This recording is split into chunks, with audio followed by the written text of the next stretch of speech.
중국 극동지방에 가면 특별한 대나무가 있습니다. 그 대나무를 모소 대나무라 이름하는데 좀 특별합니다. 아니, 아주 특별합니다. 이 대나무는 싹이 나서부터 4년 동안 자라나기는 자라나는데 딱 3cm 정도만 자라납니다. 4년 동안 3cm, 그것도 자라난 건가요?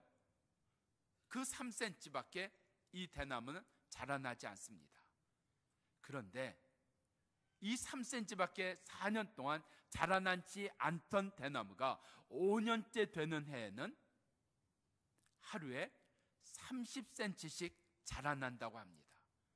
그래서 5년째가 된 해에 6주 만에 15m 이상의 대나무 숲을, 엄청난 숲을, 아주 빽빽한 숲을 이뤄간다는 이야기입니다. 5년째가 되기 전까지는 딱 4년 동안 3cm 자라나고 이게 멈춘 겁니다. 그래서 이게 끝인가? 이게 다 자란 건가? 이 이상은 더 안 되는 건가? 그렇게 생각하는데 5년째가 되어야만 하루에 30cm씩, 그래서 6주 만에 15m의 대나무가 되는 그 역사 말입니다. 우리 가운데 이 4년 동안 3cm에서 꿈쩍도 하지 않은 이 4년 동안, 그 4년이 우리 가운데도 있습니다. 이 4년 동안 대나무는 뭘 했을까요? 거기서 성장이 멈췄고 거기서 모든 것이 다 멈춰진 그런 상황이었을까요? 아니랍니다. 그 4년 동안 밖에 보이는 건 3cm에 불과했지만 그 땅 밑으로 수백 메다의 엄청난 뿌리를 내리고 있답니다. 그렇게 4년 동안 엄청나게 뿌리를 내린 결과 5년째 되던 해 하루에 30cm씩 자라나는 그 역사를 이룬다는 겁니다. 나의 삶이 아직도 4년 안에 있는 것은 아닐까요? 내 삶이 이 4년 속에서 멈춰버렸다고 생각하는 건 아닌가요? 아니, 이것으로 끝난 거라고 생각하는 건 아닌가요? 아니, 이것으로 뒷걸음질 치고 있다고 생각되는 것은 아닐까요? 이 4년이 우리에게는 단순한 4년이 아니라 영원처럼, 끝없는 시간처럼 느껴지는 것은 없을까요? 더 이상 아무런 변화가 없고 더 이상 발전하는 것도 없고 새로워지는 것도 없이 멈춰진 이 4년, 그래서 여기를 떠나고 싶고, 그래서 여기서 포기하고 싶고, 그래서 여기서 다 마감하고 싶은 것이 우리의 삶 속에 주어지는 것은 아닐까요? 이 지긋지긋한 4년, 끝없어 보이는 이 4년, 이 4년이 지나가야만 비로소 5년째 그 엄청난 역사, 생각지도 못한 역사, 그 은혜가 우리 가운데 주어지는 것을 주님은 우리 가운데 깨닫게 해주시기를 바랍니다. 이 4년, 그냥 시간이 지나서 이루어지는 5년째의 역사가 아닐 겁니다. 이 4년 동안 내가 무엇을 하고 있어야 되느냐, 이 고통 가운데, 이 아픔 가운데, 이 멈춰진 것 같은 것 가운데 내가 무엇을 하고 있어야 되느냐, 이 4년 동안 그 모소 대나무는 뿌리를 내렸다 그랬습니다. 계속해서 뿌리를 내렸다고 했습니다. 이 4년 동안 내가 해야 될 일이 있습니다. 그래야 5년째 역사가 우리 가운데 이루어집니다. 그 5년째 역사를 이루기 위해서 우리 가운데 폭풍 속에 있는 것 같은 이 4년, 더 이상 아무것도 일어나지 않는 것 같은 이 4년, 영원히 계속될 것 같은 이 4년, 이 4년 가운데 그 5년을 위해서 뿌리 내리는 역사가, 이 4년 동안 내가 해야 될 일이 있다고 하는 그 분명한 은혜가 우리 가운데 주어지기를 바랍니다. 예수님은 이 4년 동안 무엇을 하셨을까요? 예수님에게는 이 4년이 없으셨을까요? 4년 동안 3cm밖에 자라나지 못한 그 역사가 예수님에게는 없었을까요? 예수님에게도 이 4년 있었습니다. 예수님에게 이 4년은 무엇이었을까요? 3cm밖에 자라나지 않아서 더 이상 변화도 없고 더 이상 아무 열매도 없고 더 이상 아무 역사도 없는 이 4년, 예수님에겐 무엇이었을까요? 바로 나귀를 타고 예루살렘에 들어가시는 일이었습니다. 나귀는 사람이 타지 않습니다. 짐을 실는 짐승이라고 했습니다. 아무도 소중하게 생각하지 않습니다. 아무도 귀하게 여기지 않습니다. 그저 짐을 실어야 될 때만 필요로 하는 그런 짐승이었습니다. 그런 짐승을 타고 예수님은 예루살렘에 입성하시는 겁니다. 들어가시는 겁니다. 차라리 조용히 들어가는 게 훨씬 더 마음 편했을 겁니다. 그냥 들어가는 것이, 걸어서 들어가는 것이 편하셨을 겁니다. 그런데 예수님은 편한 길을 택하지 아니하셨습니다. 우리가 신앙에서 제일 놓치기 쉬운 게 바로 이런 부분입니다. 말로는 우리가 고난의 길을, 예수님의 길을 얘기를 하지만 실제로 내 삶은 편하기를 원합니다. 저는 제가 목회하면서 여러 가지 어려움을 겪는 일들, 저는 상상도 못 해봤습니다. 자라나는 것도 참으로 편안하게 자라났고, 정말 목회도 편안하게 해왔기 때문에 내게 이런 목회에 있어서 폭풍이 불 것이다, 내 목회에 있어서 이런 어려움이 있을 것이다, 이런 힘든 일 상상도 못했습니다. 그런데 주님은 이 폭풍으로, 주님은 이 고난으로, 주님은 이 아픔으로 주님의 일을 내게 이루셨다는 겁니다. 우리 가운데 분명 이 4년이 있습니다. 예수님께서 사람이 타지 않는 나귀를 타고 들어가시는 것, 누가 보아도 그건 작은 자입니다. 작은 자로 보일 수밖에 없는 그 자리, 아무것도 아닌 자로 보일 수밖에 없는 그 자리, 폭풍 속에 있는 것 같은, 고난 속에 있는 것 같은, 두려움 속에, 부끄러움 속에, 억울함 속에, 분함 속에 있는 것 같은 이 4년 말입니다. 이 4년에 우리가 해야 될 일이 있습니다. 예수님 낮아지셨습니다. 작은 자가 되셨습니다. 이 작은 자가 되는 일, 이 낮아지는 일을 통해 이 4년, 우리 속에 이 4년을 통해, 이 작아지는 일을 통해, 낮아지는 일을 통해 오늘 5년째 역사를 주께서는 이루시는 줄 믿습니다. 낮아지게 만드십니다. 강력하게 그 일을 이루십니다. 내 의지와 상관이 없습니다. 내가 행한 일과도 상관이 없습니다. 주께서 우리 가운데 이루어 가시는 일들, 폭풍 속에서 이루시는 일들. 그래서 고린도후서 1장은 이렇게 얘기합니다. 내가 사망 선고를 받은 줄 알았습니다. 사형 선고를 받은 줄 알았습니다.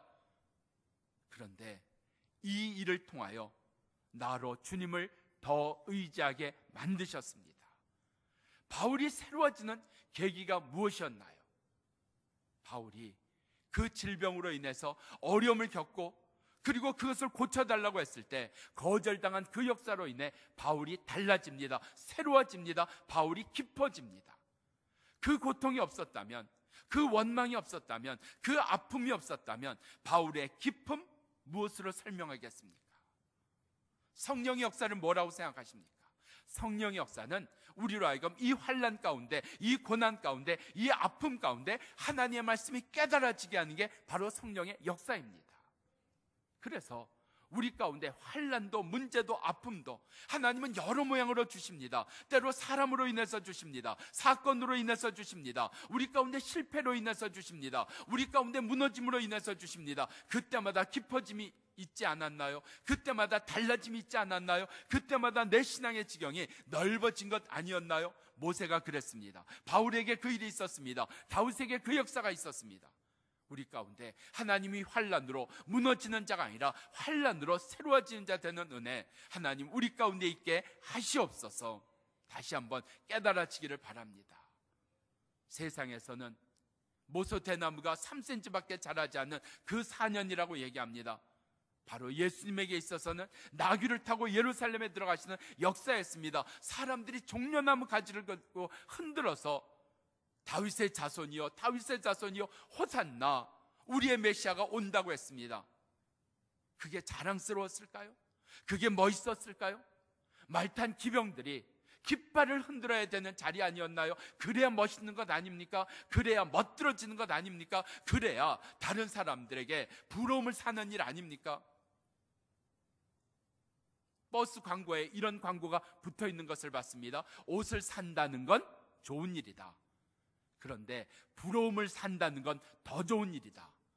그래요. 내가 옷을 사서 기쁘세요? 새 옷을 입어서 기쁘세요? 누군가가 그 옷을 칭찬해주고 누군가가 이 내 입은 옷을 부러워한다면 그때는 기분이, 용서하세요, 째지는 겁니다.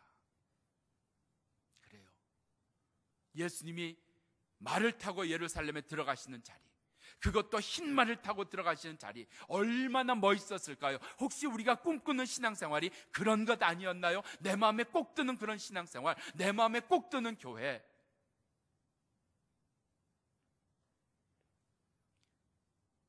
후배들에게, 이제 목사가 돼야 되는 신학생들에게 가끔 세미나를 하고 목회에 대한 것을 이야기할 때 이런 얘기를 합니다. 목사와 맞는 교회가 있어. 목사와 맞는 지역이 있어. 그런 지역을 잘 택해야 돼. 그런 교회를 가야 돼. 아무리 내가 능력 있고 아무리 내가 잘해도 나와 맞지 않는 교회를 가면, 나와 맞지 않는 지역을 가면 어떤 지역에선 제자 훈련이 잘 됩니다. 어떤 지역에선 제자 훈련이 안 됩니다. 지역에 따라 다르다 하는 겁니다. 그런데요, 요즘에는 그런 말 한 게 얼마나 부끄러운지 몰라요. 도대체 내가 목사 맞나 하는 생각이 들어요. 내가 무슨 소리를 했나 하는 생각이 들어요. 지역을 잘 택해야 돼. 교회를 잘 가야 돼. 평안한 교회를 가야 돼. 처음 목회지는 좀 안정된 데를 가야 돼. 그리고 두 번째 목회지는 좀 내가 점프할 수 있는, 좀 내가 좀 더 실력 발휘할 수 있는, 좀 더 내가 클 수 있는. 지금 뭐 하고 있는 거예요? 이거 장사하고 있는 거 아니에요? 예수님이 예루살렘 성전에서 상을 뒤집으셨다 그랬어요. 장사한 자를 내쫓으셨다 그랬습니다. 나 뭐 하고 있는 거예요? 예수 없는 목회하고 있는 거 아니에요? 말씀 없는 설교하고 있는 거 아니에요? 그것을 너무 뻐젓이 했단 말입니다. 목사만 그런가요? 우리의 신앙생활 가운데 이런 환난, 이런 어려움, 이런 억울함, 이런 분노, 이런 아픔이 있을 때마다 우리는 멋있게 흰 말 타고 예루살렘에 입성하고 깃발을 든 멋있는 군인들이 옆에서 호위하는 그런 걸 꿈꾸며 살아온, 그렇게 신앙생활 하기를 원한 것이 우리의 신앙생활 아니었습니까? 매번 금식할 때마다 청년들이 올리는 사진들이 있어요. 이야기하는 것들이 있어요. 이번에 금식 끝나면 나 뭐 먹을 거야. 이번 금식 힘들어. 우리 가운데 무엇을 놓쳤을까요? 내 인생엔 4년이 없기를 원하는 겁니다. 내 신앙에는 4년이 없기를 원해요. 그냥 하루에 30cm씩 60cm씩 쭉쭉 자라나는 그런 것만 있기를 원했지. 그런데 예수님은 나귀 타셨습니다. 작은 자가 되신 겁니다. 내려가셨습니다. 오늘 우리의 신앙의 생명은 말입니다. 내 신앙의 희망은 말입니다. 작은 자 되는 자리에 있습니다. 내려가는 데 있습니다. 하나님 아버지와 동등됨을 취할 것으로 여기지 아니하시고, 그래서요, 개신교만큼 기독교만큼 예수를 분명히 하는 데가 없습니다. 왜요? 그 예수의 삶은 누가 봐도 작은 자입니다. 무슨 역사를 이루었습니까? 무슨 큰 일을 만들었습니까? 예수님 자신이 작은 자 되어 아무것도 아닌 자 되어 십자가에 힘없이 맥없이 달려 돌아가신 그 사건 말입니다.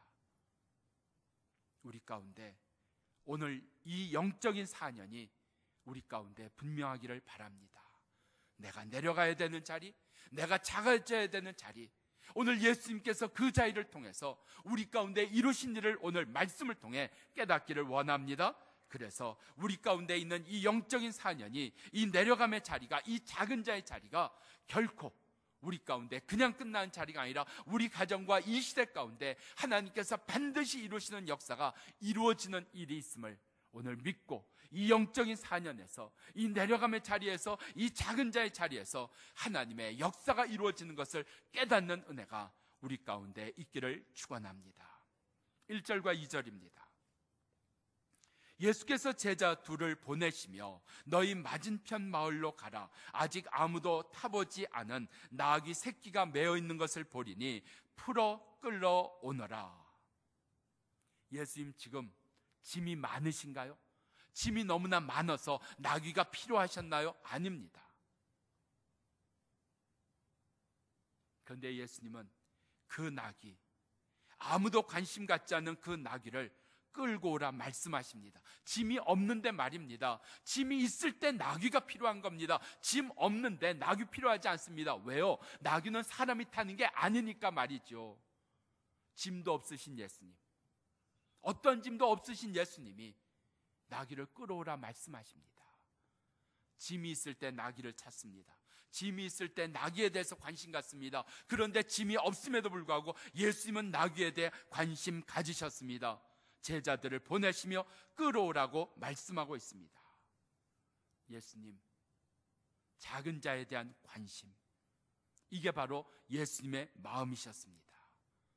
내게 필요해서가 아니라, 내게 필요해서가 아니라 우리의 삶은 거의 내게 필요한 것들, 영적인 일에 있어서도 내게 필요한 것이 무엇인가, 내가 하고 싶은 게 무엇인가, 내가 원하는 것이 무엇인가.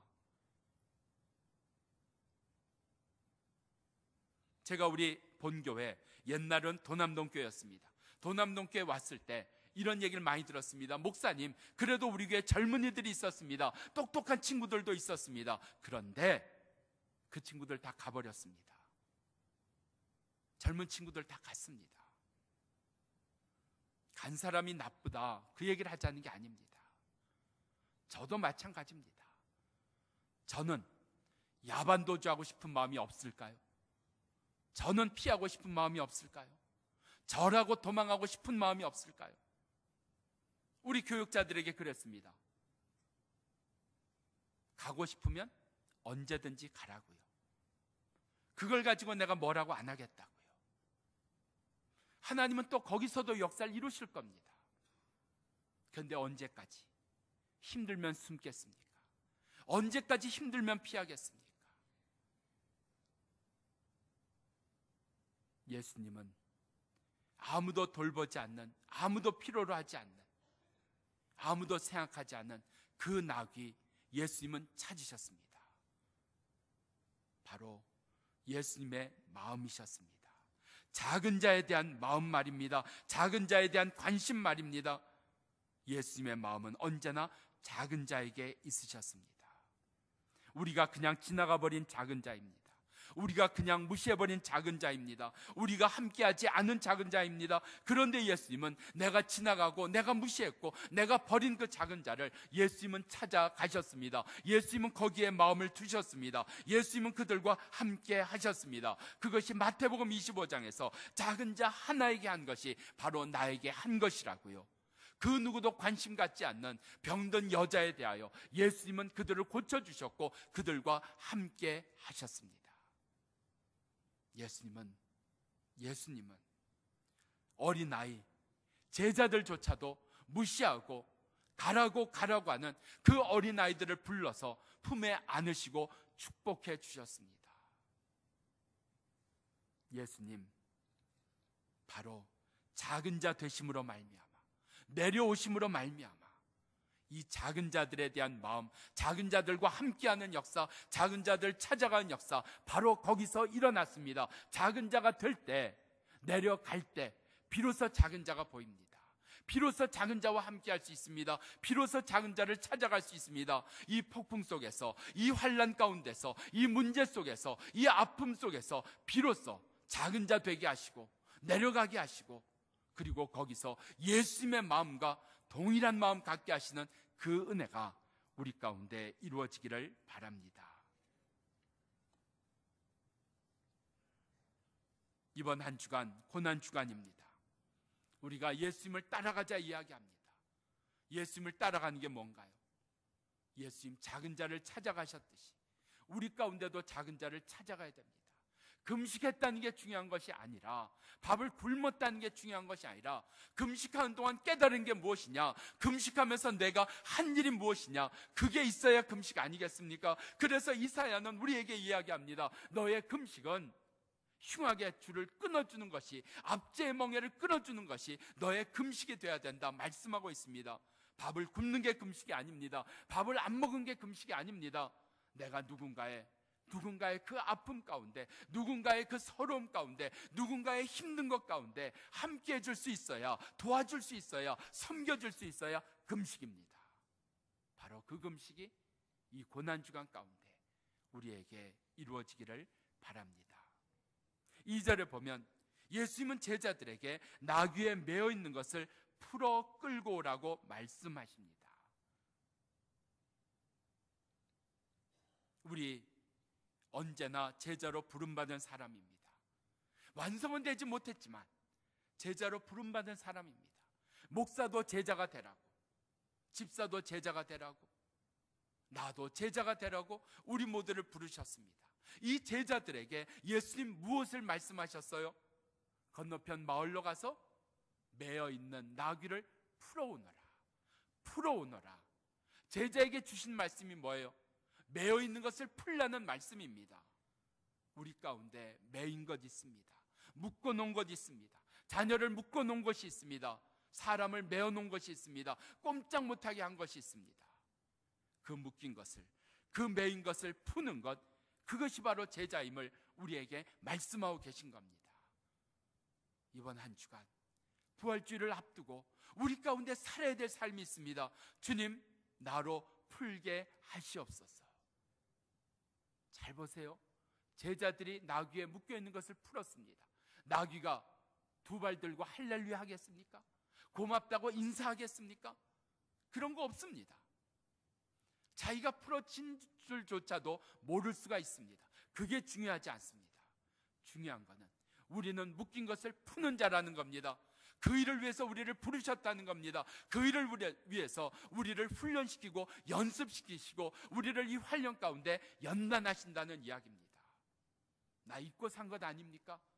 더 이상 푸는 것을 잊고 산 자 아닙니까? 이제는 따지고만 사는 자, 셈하고만 사는 자, 편하고만 살고 싶은 자, 푸는 일이 더 이상 내게서 없어져 버린 그런 신앙생활이 내 신앙이 된 것 아닌가요? 그의 마음을 풀어주고, 그의 어려움을 풀어주고, 그의 생각을 풀어주고, 그의 답답함을 풀어주고, 그의 어려움을 풀어주는 이 역사가 이 고난주간 가운데 우리에게 있기를 바랍니다. 제자 둘을 보내시며 말씀하셨습니다. 나귀에 매인 것을 풀어오너라. 어머니이기 때문에 풀 수 있는 게 있습니다. 성도이기 때문에 풀 수 있는 게 있습니다. 목사이기 때문에 풀 수 있는 게 있습니다. 나로 은혜 받게 하셔서 풀 수 있는 것을 만드셨습니다. 이 환난 때문에, 이 연단 때문에 주께서 풀 수 있는 것을, 아니 풀어야 되는 것을 보게 하셨습니다. 나부족 왜 갑니까? 풀기 위해서 가는 겁니다. 저들은 태어난 기록도 없습니다. 죽었다는 기록도 없습니다. 저들은 배울 수 있는 것도 아무것도 없습니다. 그냥 그렇게 산속에서 방치된 채로 그들은 나오지 못하는 그런 사람들입니다. 그래서 기숙사를 만들어서 그 아이들을, 부모를 설득해서 아이를 데려다가 공부를 시킵니다. 복음을 전합니다. 우리 속에 오늘 풀어주는 이 역사, 이번 목요일부터 어머니 기도회가 시작됩니다. 이번 어머니 기도의 주제는 어머니는 위로자다. 우리 자녀를 풀어주는 자가 어머니입니다. 어머니만이 풀어줄 수 있는 역사가 있습니다. 그것이 말씀으로 깨달아지는 게, 그게 어머니 기도회입니다. 우리 자녀가 좋은 데 가는 거예요. 좋은 데 가는 거예요. 그게 전부 아닙니다. 이제 내일 모레 지나봐야 하는데 저희 집안에 세상 말로 얘기하면 아주 경사가 날 것 같아요. 우리 집안에 아주 경사가 날 것 같아요. 제 동생의 아들이 꽤 공부를 잘합니다. 잘하는데 얼마만큼 잘하는가 하면 아이비리그 대학 다음에 있는 대학들이 너한테 앞으로 4년 동안 풀 장학금을 주고, 학부입니다. 풀 장학금을 주고, 그리고 기숙사고 뭐고 다 대주고 생활비까지 대주겠다. 그렇게 제안한 학교가 7개인가 8개가 됩니다. 이번 화요일날 아이비리그가 이제 발표가 됩니다. 그 중에 하나도 안 될 수도 있겠죠. 근데 지금 학교에서 서로 내가 우리 학교에 인터뷰를 오겠다면 우리가 비행기 값과 호텔과 모든 것을 다 제공할 테니까 우리 학교에 와서 한 번만 인터뷰 해보자. 대단한 것 아닙니까? 우리 교회도 그런 친구 하나가 있습니다. 우리 삶 속에 내가 성공했다는 것이 나를 묶어 놓는 것 아닐까요? 나의 자랑이 나를 묶어 놓는 것 아닌가요? 실패만 나를 묶어 놓습니까? 교만도 나를 묶어 놓는 것 아닐까요? 나의 잘남도 나를 묶어 놓는 것 아닐까요? 교회만이 풀 수 있습니다. 하나님의 말씀만이 풀 수 있습니다. 세상은 돈으로 푼다 이야기합니다. 성공으로 푼다 이야기합니다. 그런데 그건 풀어지지 않고 더 거기에 매일 뿐입니다. 우리 가운데 제자는 푸는 자라, 푸는 자라. 아내를 풀어주고 남편을 풀어주고 오늘 세상을 풀어주는 그 역사, 오늘 이 역사를 위해 우리를 작은 자 되게 하시고 우리를 낮추시는 그 은혜, 기꺼이 이 역사를 위해서 내가 그 일에 부름받겠습니다. 내가 그 일에 따라가겠습니다. 이 환난으로, 이 고난으로, 이 연단으로 이루시는 이 역사가 일어나기를 축원합니다. 베드로를 한번 이야기해 볼까요? 사도행전의 베드로는 이미 2장에서 성령 받은 사람이었습니다. 그리고 예수님의 수제자였습니다. 그럼에도 불구하고 베드로가 묶인 것이 있었습니다. 베드로는 여전히 사도행전 10장에서도 유대인에게만 복음을, 유대인에게만 전도를, 유대인에게만 성령의 역사가, 그것을 가지고 살았던 사람입니다. 여기에 매여 있었던 사람이 바로 베드로였습니다. 수제자 베드로였습니다. 성령 받은 베드로였습니다. 성령이 만병통치약이 아닙니다. 성령 받은 모든 것이 다 우리 가운데 선하고 아름답고 하나님의 뜻을 쫓는 역사일까요? 아닙니다. 성령의 역사는 끊임없이 깨닫게 하시는 겁니다. 환난을 통해서 깨닫게 하시고 성령은 우리 가운데 말씀을 통해서 깨닫게 하시는 게 성령의 역사지, 성령 받아서 모든 것을 내가 그냥 다 알게 되고 모든 것을 내가 잘하게 되는 그런 건 아닙니다. 베드로 성령 받았잖아요. 분명 사도행전 2장에서 받았잖아요. 3장에서는 예수의 이름으로 걷지 못한 자를 일으켜 세웠잖아요. 이런 기적도 일으켰습니다. 이런 이적도 만들었습니다. 그런데 여전히 묶여 있습니다. 나 주의 일을 많이 했습니다. 나 공부도 많이 했습니다. 배운 것도 많습니다. 그런데 여전히 내가 묶여 있는 것 없을까요? 베드로의 이야기는 1장에도 2장에도 3장에도 그가 설교하며 하루에 3,000명이 주 앞에 돌아왔다 그랬습니다. 얼마나 능력 있는 자입니까? 그런데도 베드로는 묶여있는 사람이었습니다. 주께서 환상 중에 그에게 잡아먹으라, 잡아먹으라. 내가 잡아먹을 수 없습니다. 나를 더럽게 할 수 없습니다. 나는 이방인에게 찾아갈 수 없습니다. 이방인에게 가서 복음을 전할 수 없습니다. 그들과 섞일 수 없습니다. 그건 더러운 일입니다. 여전히 매어 있었던 이 베드로, 환상 가운데 그 메어짐이 풀어집니다. 환상이 뭡니까? 주의 말씀 아닙니까? 오늘 우리 가운데 주의 말씀이 임하사 오늘 주의 말씀을 붙들러 오늘 매어있는 자들, 묶여있는 자들을 풀어주는 은혜가 우리 가운데 이루어지기를 바랍니다. 같은 2절 뒷부분을 보면 풀어 끌어오너라, 풀어서 끌고 오라고 얘기하시. 어디로 끌고 오라고요? 나에게로, 예수님에게로 끌고 오라 말씀을 합니다. 주님 안에 거하기까지 참된 평안이 없었음을 예수 만난 다음에야 깨닫습니다. 주님 안에 있어야 내게 평안이 주어진 것, 이게 예수 만나기 전엔 이해가 되지 않습니다. 예수를 만난 다음에야 깨달아지는 겁니다. 나 주님 안에 있어 평안입니다. 이 환난 가운데서 평안함, 주님 안에 있는 겁니다. 환난이 없어서 평안하다고요? 누가 속입니까? 악한 자가 속이는 것 아닙니까? 이 문제가 없으면 평안하다고요? 이 아픔이 없으면 평안하다고요? 우리 가운데 아픔이 없어서, 문제가 없어서, 연단이 없어서 평안하지 않습니다. 우리에게 주시는 평안은 환난 가운데 평안함입니다. 문제 가운데 평안함입니다. 아픔 가운데 평안함입니다. 오늘 그것이 바로 예수 안에 있을 때 주어지는 역사입니다. 우리로 예수 안에 있게 하시기 위하여 풀어 나에게로 끌어오너라 말씀하신 오늘 예수 만나는 역사, 예수를 그에게 전해주는 역사, 그가 예수 안에 거해야 되는 역사, 그 일에 우리가 쓰임받기를 바랍니다. 그 쓰임받는, 그가 정말 예수 만나서, 그가 정말 예수를 믿게 되어서 평안을 누리게 되는 이 환난 가운데, 이 연단 가운데, 이 아픔 가운데 누리게 되는 그 평안을 위해 주께서는 우리를 낮추시는 겁니다. 작게 하시는 겁니다. 낙이 타고 예수님이 예루살렘에 들어가시고 종려나무 가지를 흔드는 그 작은 자로 비춰지고 작은 자로 보이고 작은 자가 되는 그 역사를 위하여, 그 역사 속에서 오늘 예수 안에 거하여 환난 가운데 평안을, 이 아픔 가운데 분노 가운데 평안, 오늘 그 일을 이루시는 역사가 우리 가운데도 이루어지기를 바랍니다. 3절입니다. 만일 누가 너희에게 왜 이리 하느냐 묻거든 주가 쓰시겠다 하라. 그리하면 즉시 이리로 보내리라. 우리가 들어야 합니다. 들려야 합니다. 주께서 쓰시겠다고 한 이야기가 들려야 합니다. 주께서 쓰시겠다는 말씀, 이 말씀 대신에 이 말씀이 들리지 않아서 오늘 주께서 쓰시겠다는 대신에 내가 쓰겠습니다, 내가 하겠습니다, 주께서 하시는 역사가 아니라 내가 하는 역사는 다 망하는 역사인가요? 다 안 되는 역사인가요? 다 실패하는 역사인가요? 다 엉망이 되는 역사인가요? 결과가 없는 역사인가요? 안 그렇습니다. 그래서 우리가 속는 겁니다. 내가 해봤는데도 잘 돼요. 내가 결정했는데도 멋있어요. 내가 결정을 잘했구나. 야, 그때 이 결정 안 했으면 어떡할 뻔했나.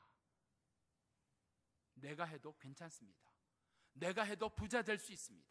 내가 해도 잘 될 수 있습니다. 내가 하면 다 망하고 아주 쫄딱 망하고 주께서 하시면 잘 되고, 그렇지 않습니다. 뭐가 다른 걸까요? 내가 해도 잘 되는데 굳이 주께서 하셔야 될 이유가 무엇일까요? 우리의 삶을 아주 간단하게 성공과 실패로 이야기해 보십시다. 내가 해서 성공했다, 내가 해서 실패했다, 그 다음은 없나요?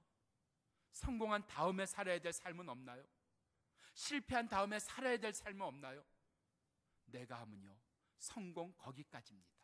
실패 거기까지입니다. 근데 주께서 하셔야 성공한 다음에, 실패한 다음에, 그 다음을 만드시는 게 바로 주께서 쓰시는 역사고 주께서 하시는 역사인 줄 믿습니다. 우리 가운데 이 다음이 있어야 됩니다. 이 환난 다음이 있어야 됩니다. 이 문제 다음이 있어야 됩니다. 이 해결 다음이 있어야 됩니다. 이 아픔 다음이 있어야 됩니다. 그 다음을 만드시는 게 주께서 나를 쓰시는 겁니다. 주께서 나를 다스리시는 겁니다. 주께서 내게 일하시는 겁니다. 이 다음이 있어야, 이 다음이 있어야 그래야 삽니다. 성공하고 무너진 사람, 성공하고 망한 사람, 실패해서 끝나버린 사람 아닙니다. 오늘 주께서 쓰시는 이유, 주께서 일하시는 이유, 주께서 행하시는 역사, 우리 가운데 다음을 만드시기 위하여, 이 성공 다음, 이 실패 다음을 만드시기 위하여, 이 문제 다음, 이 아픔 다음을 만드시기 위하여 오늘 나를 쓰시겠다고 하시는 그 은혜가 오늘 내 심령 가운데, 내 삶 가운데 이루어지기를 바랍니다. 같은 3절 뒷부분입니다. 주께서 쓰시겠다 하라. 그리하면 즉시 이리로 보내리라. 순종입니다. 순종하는데 이유가 무엇입니까? 내게 득이 될 것 같아서요? 내게 이익이 될 것 같아서요? 순종하면 내가 복을 받고 잘 될 것 같아서요? 그거는 작은 이유 가운데 하나가 될 수 있습니다. 그런데 순종하는 이유는 따로 있습니다. 주께서 말씀하셨기 때문입니다. 주의 말씀이 그에게 깨달아졌기 때문에 순종이 되는 겁니다. 그러면 불순종은 뭡니까? 그가 강팍해서요? 아니요. 말씀이 들리지 않으니까 불순종하는 겁니다. 하나님의 말씀이 깨달아지지 아니하니까 불순종하게 될 수밖에 없습니다. 그 불순종이 그에게는 최상의 선택입니다. 그래서 멋있어 보입니다. 뭐가 되는 것처럼 보입니다. 그런데 불순종입니다. 하나님의 말씀이 깨달아지지 아니하고 하나님의 말씀이 들어가지 않은 그 결정 말입니다. 주께서 쓰시겠다 하라. 오늘 우리 가운데 이 주의 말씀이 깨달아지는 역사, 이 주의 말씀이 들리는 역사. 순종은 그냥 순종이 아닙니다. 순종한 사람들 보면 어려움이 있었습니다. 참으로 어렵고 힘든 일을 순종하라 하셨습니다. 그 순종 때문에 손해도 많이 봅니다. 정말 죽을 고생도 합니다. 어려운 일을 많이 겪습니다. 그런데 그 순종을 기뻐합니다. 순종하고 나면 감사하는 일까지 생깁니다. 왜요? 하나님의 말씀이 깨달아졌기에, 하나님의 말씀이 그 심령 안에 들어왔기에, 분명히 순종해서 손해본 것 있고 어려워진 것 있지만 기쁜 거예요. 감사한 거예요. 그게 순종이라 말입니다. 오늘 예수의 낮아지심으로 말미암아, 예수의 작아지심으로 말미암아 오늘 이루신 이 사건, 이 영적인 5년째 일어나야 되는 이 사건, 이 순종의 역사, 기쁘게 순종하고 감사하는 이 순종의 역사, 오늘 우리를 작은 자로, 우리를 낮추심으로 이루시는 이 귀한 역사가 우리 가운데도 이루어지기를 축원합니다. 기도하겠습니다.